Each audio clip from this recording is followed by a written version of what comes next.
l'Assemblée nationale, le nombre des députés.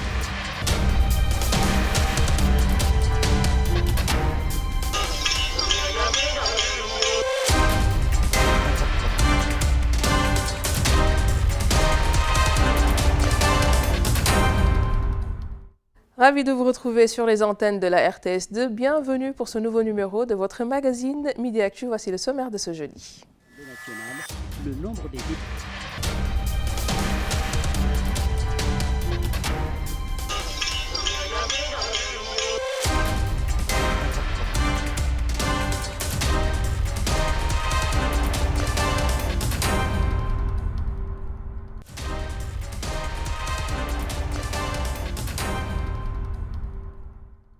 Actualité côté société pour démarrer, booster les compétences des personnes à mobilité réduite en leur offrant des possibilités de formation qualifiantes. C'est tout l'objectif de cet atelier qui s'est tenu récemment à Dakar. La charte des données inclusives lancée à New York va donc s'appuyer sur la dégradation des données pour l'atteinte des ODD en 2030. Reportage.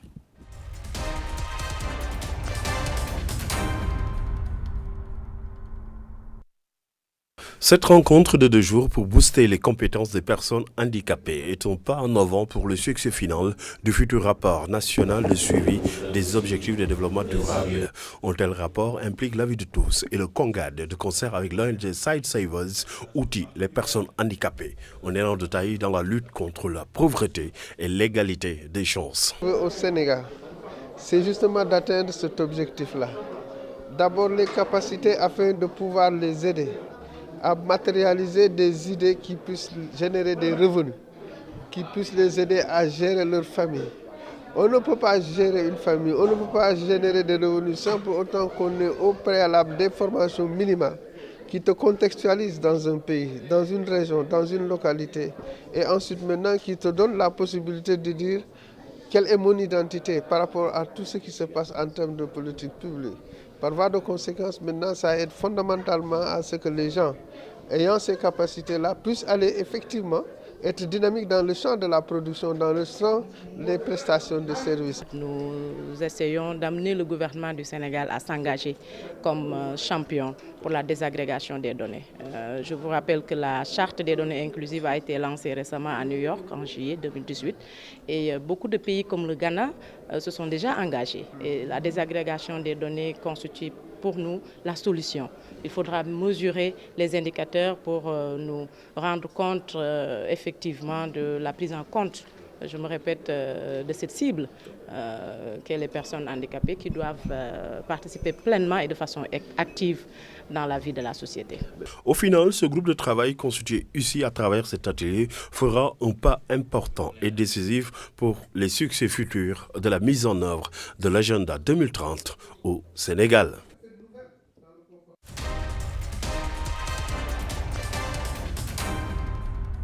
Voilà donc l'invité du jour. Tout de suite, bien sûr, nous allons accueillir Madame Lambaka. Elle est responsable d'accompagnement chez Make Sense et aussi entrepreneur social. Bonjour et bienvenue à vous. Bonjour Léna, merci beaucoup de m'accueillir sur ce plateau. Alors, donc, vous êtes jeune, entrepreneur social et aussi vous accompagnez les personnes, notamment les jeunes, dans ce sens. Voilà, effectivement, donc je suis entrepreneur social premièrement et deuxièmement, j'accompagne des jeunes entrepreneurs qui veulent se lancer dans le domaine de l'entrepreneuriat social aujourd'hui au Sénégal. Voilà donc, mesdames et messieurs, vous l'aurez compris, c'est le sujet qui va nous intéresser aujourd'hui dans la rubrique entrepreneuriat. Mais tout de suite, nous passons à la chronique culture du jour.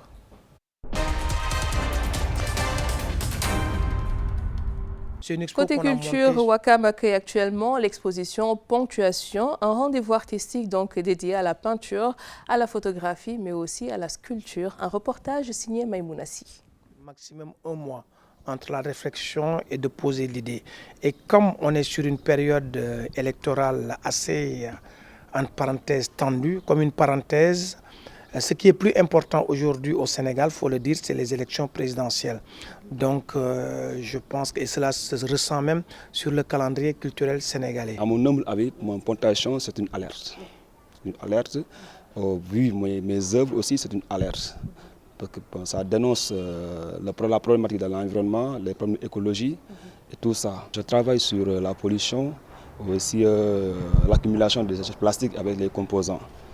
Ça fait 4 ans que j'ai fait des recherches sur cela et ces recherches m'ont amené à faire une comparaison entre la ville de Dakar et la décharge de Mbebes. Mbebes est un site qui se trouve à la proximité de Malika, où il y a une cohabitation avec des oiseaux, des animaux, des recycleurs. Donc cette combinaison, ça veut dire cette comparaison entre la ville de Dakar et Mbebes suscite des questionnements par rapport à notre vie quotidienne de la société. Essayons de vivre cette campagne dans la paix. Donc faire une expo dans ce temps, c'est inviter à la paix, c'est inviter à l'art, c'est inviter au partage, c'est dépasser ce rendez-vous. On vivra avec ou sans, donc voilà, il faut dépasser ça, voilà. J'expose 5 toiles, 5 photographies, donc 4 photographies d'acteurs culturels de la scène sénégalaise et plus une autre photographie effectivement qui me parle moi un peu plus effectivement. J'essaye de capter un peu certains instants, certaines émotions que véhiculent mes interlocuteurs. Et finalement, au lien aussi avec ponctuation, la vie est finalement que des ponctuations, des petites parenthèses. C'est essayer de capter des instants, des émotions. C'est capter la vie et capter aussi mes émotions finalement à travers ce travail.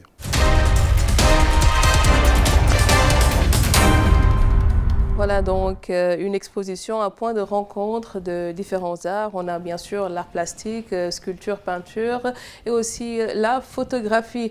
Votre commentaire là-dessus?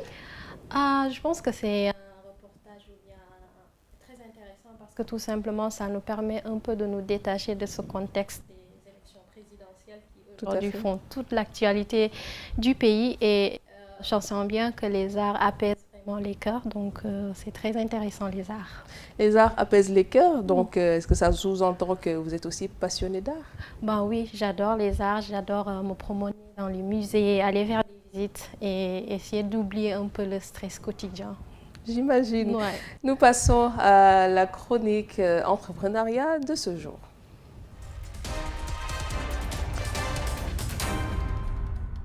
Alors aujourd'hui dans cette rubrique, nous parlons de l'entrepreneuriat social, modèle qui existe depuis fort longtemps au Sénégal, mais qui tend à mieux être structuré. Donc suivons ces explications de Madame Aïssatou Sall, elle est entrepreneur sociale.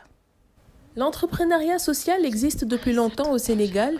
Nos mères et grands-mères autant s'organisaient déjà en groupement de femmes pour essayer de trouver des solutions pour la promotion de la communauté. L'objectif de l'entrepreneuriat social est d'apporter des réponses à des problèmes existants. Si nous prenons l'exemple du secteur éducatif, il existe des difficultés que l'État ne peut pas forcément régler rapidement.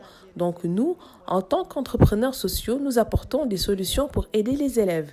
Cela est possible dans bien des secteurs comme le tourisme, l'environnement, la santé et bien d'autres. La principale préoccupation de l'entrepreneur social n'est pas l'aspect financier, mais surtout l'impact sociétal. L'on vise le développement socio-économique à travers des actions bien concrètes. Pour ce faire, il est évident qu'un investissement financier et matériel est indispensable, mais le gain n'est pas la finalité en soi. Cela ne veut pas dire que l'activité n'est pas rentable. Il y a bel et bien un bénéfice, mais qu'on ne perçoit pas directement, comme c'est le cas de l'entrepreneuriat commercial. De plus en plus, cet aspect de l'entrepreneuriat intéresse les jeunes, les femmes aussi. On les voit s'investir dans l'entrepreneuriat social pour changer leur société et la façon de vivre de leur communauté.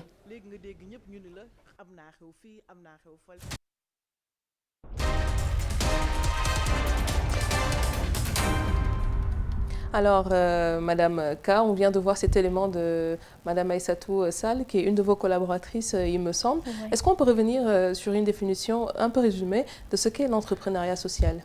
Juste un petit commentaire, ça me fait plaisir de voir Aïssatou qui parle aujourd'hui de l'entrepreneuriat social. Comme vous avez dit, c'est une collaboratrice qui est aussi une ambassadrice de l'entrepreneuriat social au Sénégal aujourd'hui. Donc en fait, pour un peu revenir sur ce qu'elle a dit, il n'y a pas une définition, disons, posée ou exacte de l'entrepreneuriat social. Juste dire qu'en fait, c'est un entrepreneuriat qui met l'aspect social au centre de toutes les activités. Donc ici, aussi, comme elle l'a dit, l'argent n'est pas une fin, mais un moyen qui permet aujourd'hui de booster les actions sociales qu'on est en train de mener dans son entreprise. Oui. L'argent n'est pas une fin en soi, mais il me semble qu'on a quand même besoin d'argent, que ce soit l'argent comme ça, ou alors de matériel pour quand même pouvoir s'investir dans l'entrepreneuriat social. Ouais, justement, c'est très important de soulever cela parce qu'au Sénégal, parfois, on a tendance à faire disons, la comparaison entre l'entrepreneuriat social et le social. C'est deux choses qui sont carrément différentes parce que dès qu'on parle d'entreprise, il y a le volet argent qui intervient, qui existe. Parce que tout simplement, une entreprise ne peut pas être rentable sans pour autant avoir de l'argent. Ce qu'il faut comprendre ici, c'est que l'entrepreneuriat social est une entreprise qui essaie de trouver des solutions à des challenges qui existent dans notre environnement, tout en faisant un plan économique, un plan d'affaires derrière. Donc, soit c'est des services qu'on vend qui répondent à un besoin social ou à un besoin, disons, environnemental, mais ces services ou ces produits-là doivent être rentables pour permettre aujourd'hui à l'entreprise de subsister ou bien d'exister. Donc, est-ce que, à la différence de l'entrepreneuriat commercial, c'est le fait de ne pas pouvoir recevoir ce gain financier à court terme qui différencie donc un peu l'entrepreneuriat social et l'entrepreneuriat commercial? Alors, disons que l'entrepreneuriat classique, je préfère appeler ça l'entrepreneuriat classique, et l'entrepreneuriat social ont une différence parce que tout simplement pour la plupart des entrepreneurs classiques, leur principal focus c'est le revenu en fait. Donc, tout ce qu'ils font, c'est pour plaire au marché ou bien pour écouler leurs produits vis-à-vis de leurs clients. Alors que pour l'entrepreneur social, ce qu'il fait aujourd'hui, il met l'humain ou bien la société au centre, c'est-à-dire toutes les solutions qu'il développe, c'est pour apporter une réponse justement à la société avant même d'aller sur le marché pour commercialiser ça. Donc, c'est une nuance, c'est une différence qui existe. Donc, il faut retenir que l'entrepreneur classique a pour focus le revenu, alors que l'entrepreneur social a pour focus de résoudre déjà un problème ou bien un challenge qui existe dans la société. Mais l'entrepreneuriat social, on peut quand même gagner de l'argent. Bien sûr que l'entrepreneuriat social fait de l'argent. On a beaucoup aujourd'hui d'exemples d'entrepreneurs sociaux qui commencent à émerger au Sénégal. Je ne sais pas si j'ai le droit d'en citer quelques-uns, mais il existe aujourd'hui au Sénégal des personnes qui sont en train de résoudre un challenge en faisant un énorme chiffre d'affaires et qui sont ici au Sénégal et qui sont des entrepreneurs sociaux. Donc, il ne faut pas dire que je suis entrepreneur social et je ne fais pas de revenus, je ne gagne pas d'argent. Contrairement à l'entrepreneuriat classique. Donc, c'est quelque chose qui est là, qui nous fait gagner beaucoup d'argent, mais qui a une mission très noble parce qu'elle résout totalement des enjeux qui sont là et qui existent. Donc, est-ce que le fait que ce ne soit pas forcément fort médiatisé ou alors qu'on ne communique pas essentiellement sur ça, que les gens n'ont pas cette notion-là du fait que l'entrepreneuriat social, on peut gagner non seulement de l'argent avec, mais aussi rendre service à une communauté. Est-ce que ça ne fait pas un peu fuir les personnes? Bon, oui, c'est vrai qu'en fait, c'est aussi pas trop, je dirais pas médiatisé, mais pas trop connu aujourd'hui au Sénégal parce que je dirais que l'Europe ou bien l'Amérique, l'entrepreneuriat social est apparu là-bas vers les années 80. Mais en Afrique, c'est quelque chose qui est né et qui existe ici depuis, disons, le début des temps. C'est justement peut-être que le nom que l'on n'avait pas, mais je vais justement dire qu'on gagnerait beaucoup plus à sensibiliser aujourd'hui les jeunes sur l'entrepreneuriat social parce que tout simplement, nous vivons dans un continent où il y a beaucoup de challenges. Nous vivons dans un pays où tout est à refaire aujourd'hui. Et donc, je pense que l'entrepreneuriat social peut être cette solution qui va apporter aussi un gagne-pain à cette jeunesse qui est à une quête perpétuelle d'emploi, mais aussi apporter des solutions viables et durables aujourd'hui à cette société sénégalaise qui en a surtout besoin. Et je dirais aussi que c'est un entrepreneur qui s'intéresse pour un début sur la localité et la collectivité où on vit. Donc, c'est un entrepreneur avant de l'expandre ou bien de le faire sortir. Déjà, on essaie de voir dans son environnement qu'est-ce qu'il y a à résoudre, quel est le problème qui existe ici, et on apporte une solution entrepreneuriale pour déjà résoudre ce problème dans notre communauté. Et je pense que c'est une solution qui pourra aider à décentraliser aujourd'hui l'économie sénégalaise dans les autres régions, parce que tout simplement, si on a un regard extérieur, parfois on peut dire que le Sénégal se résume à la capitale Dakar, alors que dans les autres régions, il y a beaucoup de phénomènes, notamment la pauvreté, notamment la non-accès à l'éducation. Et donc je pense que c'est des secteurs aujourd'hui que l'entrepreneuriat social peut résoudre avec les jeunes qui sont dans ces localités et qui sont dans ces communautés. Vous parlez des secteurs, il me semble, donc vous avez parlé de l'éducation, de la pauvreté et tout, mais il me semble qu'aussi on investit beaucoup côté, en tout cas, entrepreneuriat social, sur tout ce qui est environnement. Oui, il y a beaucoup, pour la plupart du Sénégal, parce qu'on sait aujourd'hui avec les informations qu'on a reçues, Dakar ou bien le Sénégal aujourd'hui fait partie des régions les plus polluées, ce qui pousse beaucoup d'entrepreneurs à s'intéresser dans ce domaine-là. Notamment, on a aujourd'hui à Dakar une grande entreprise qui est un référent de l'entrepreneuriat social, qui s'intéresse au recyclage et à la transformation des déchets plastiques aujourd'hui. Donc, c'est une solution palpable qui est là et qui font un énorme chiffre d'affaires et qui viennent aujourd'hui de lever des fonds à l'extérieur du pays. Donc, il y a aussi d'autres entrepreneurs qui s'intéressent aux pneus. Donc, ils en font des mobiliers de maison et de bureaux. Donc, c'est des exemples qui sont là parce que tout simplement, ils ont compris aujourd'hui que l'heure est grave, que la pollution est là. Mais derrière cette pollution, il y a une opportunité d'entreprise qui va leur permettre de résoudre ça et de se faire de l'argent. Aujourd'hui, qui s'investit réellement dans l'entrepreneuriat social? Parce qu'il me semble, vous avez parlé des jeunes, vous-même, vous êtes jeune aussi. Donc, il me semble que les jeunes s'y investissent beaucoup en ce moment.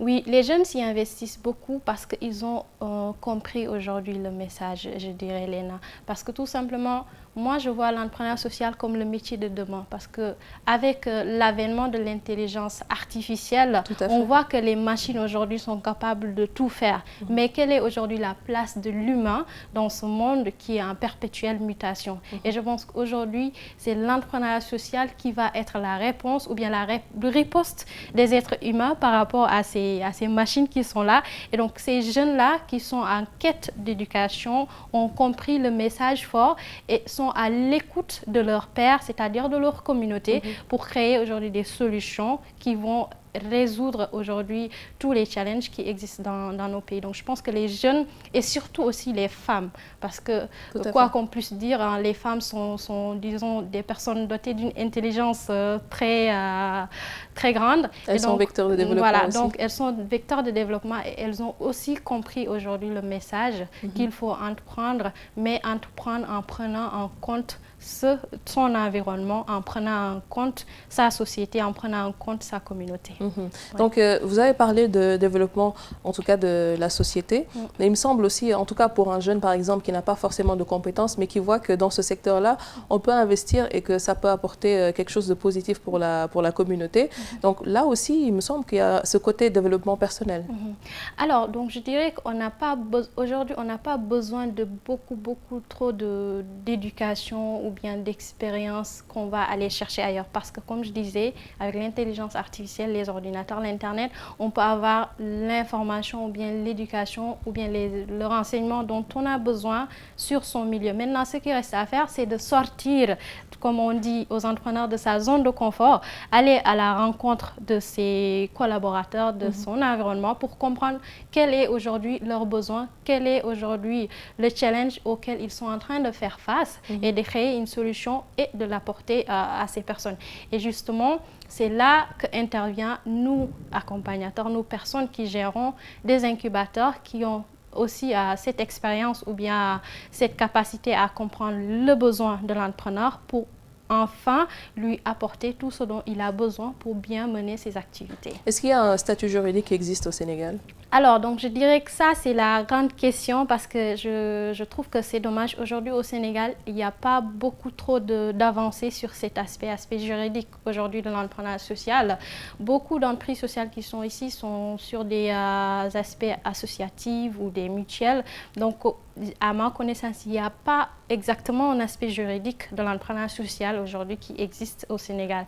Et je pense que c'est un débat qui mérite d'être posé sur la table par nos politiques publiques pour en parler, pour apporter aujourd'hui à ces entrepreneurs ce dont ils ont besoin, pour les donner tous les outils nécessaires afin qu'ils puissent développer aujourd'hui leurs entreprises et apporter des solutions durables à notre société, parce que je pense qu'on en a aujourd'hui besoin. D'accord. Et quel est rapidement le rôle des incubateurs dans le secteur de l'entrepreneuriat social? Alors, donc, je dirais qu'aujourd'hui, il n'y a pas beaucoup d'incubateurs sur l'entrepreneuriat social spécifiquement au Sénégal, mais en fait, ils ont un rôle de sensibilisation qu'ils doivent déjà jouer pour montrer aujourd'hui c'est quoi l'importance de l'entrepreneuriat social, qu'est-ce que ça peut changer, qu'est-ce que ça peut apporter à nous jeunes, et aussi un rôle d'accompagnement, parce qu'un entrepreneur social, je dirais même pas un entrepreneur social, mais un entrepreneur en tant que tel a besoin d'un accompagnement parce que c'est des personnes qui sont pour la plupart amoureuses de leur projet et ils ont besoin de quelqu'un qui doit les cadrer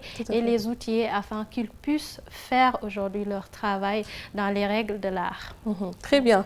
Nous passons, mesdames et messieurs, à la dernière partie de Midi Actu.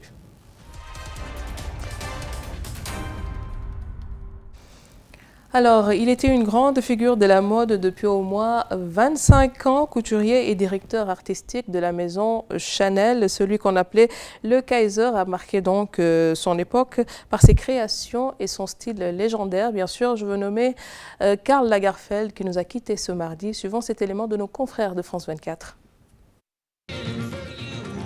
Lunettes noires et col blanc, cheveux en catogan et mitaines en cuir.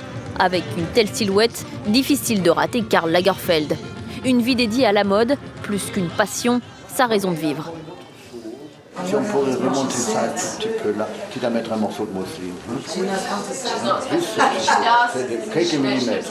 Un sens du détail et de la précision qui vont faire la renommée du Kaiser. La date exacte de sa naissance reste un mystère. Seule certitude, il a vu le jour à Hambourg dans les années 30. Karl Lagerfeld dépose ses valises à Paris en 1952. Balmain, Jean Patou, Chloé, il fait ses preuves dans les grandes maisons de mode avant de rentrer en 1965 chez Fendi, où il restera directeur artistique. Mais Karl Lagerfeld, c'est surtout Chanel.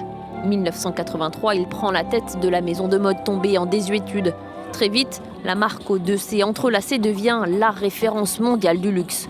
Des coupes parfaitement maîtrisées, un style masculin et très féminin à la fois, le tout en noir et blanc est mis en scène lors de défilés grandioses. Il remet au goût du jour la veste en tweed et la petite robe noire. Karl Lagerfeld fait renaître le mythe Chanel. Mais cela ne lui suffit pas. Le Kaiser est là où on ne l'attend pas. Avec un gilet jaune pour une campagne pour la sécurité routière, une collection pour la marque H&M. Il s'intéresse aussi à la photographie et expose ses clichés. Si j'étais que dans la mode, je risquerais de m'isoler.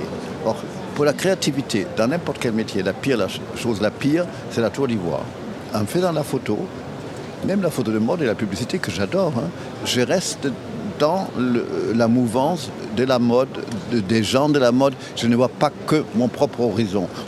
Un horizon pourtant très riche, car Lagerfeld lance sa propre marque, crée aussi des parfums, s'illustre en tant qu'architecte d'intérieur et ouvre sa propre librairie à Paris. Porter une lunette noire pour mieux voir. On observe mieux, vous ne savez pas si je regarde à gauche ou si je regarde à droite. Je veux tout savoir, tout connaître, sinon je n'aurais pas 300 000 livres et je ne serais pas obsédé par la curiosité, le savoir, le connaître et tout ça. C'est quand même maladif chez moi.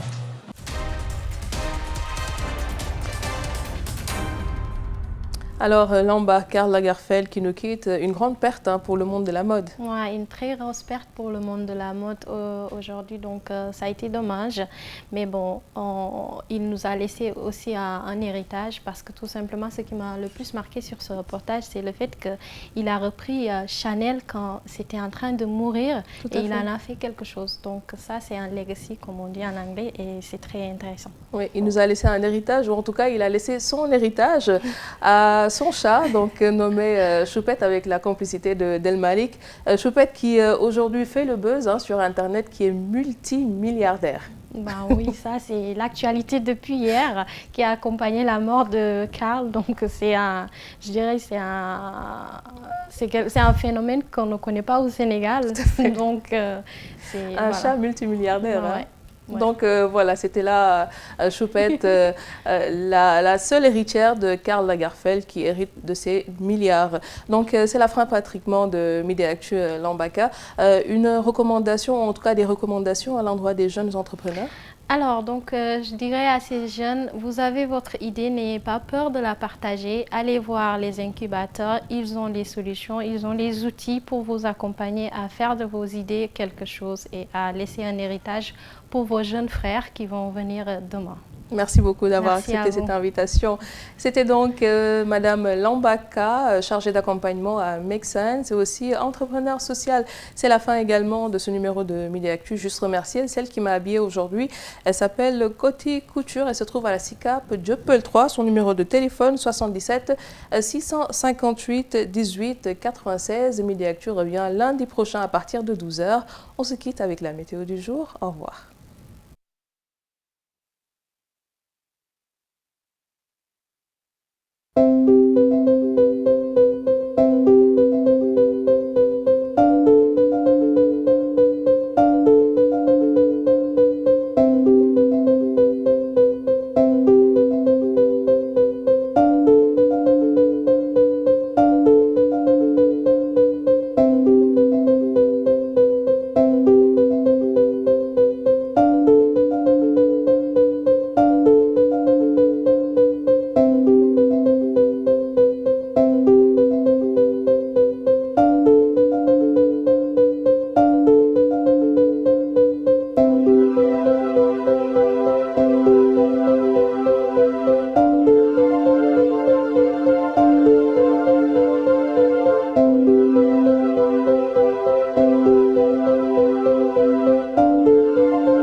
Nationale, le nombre des députés.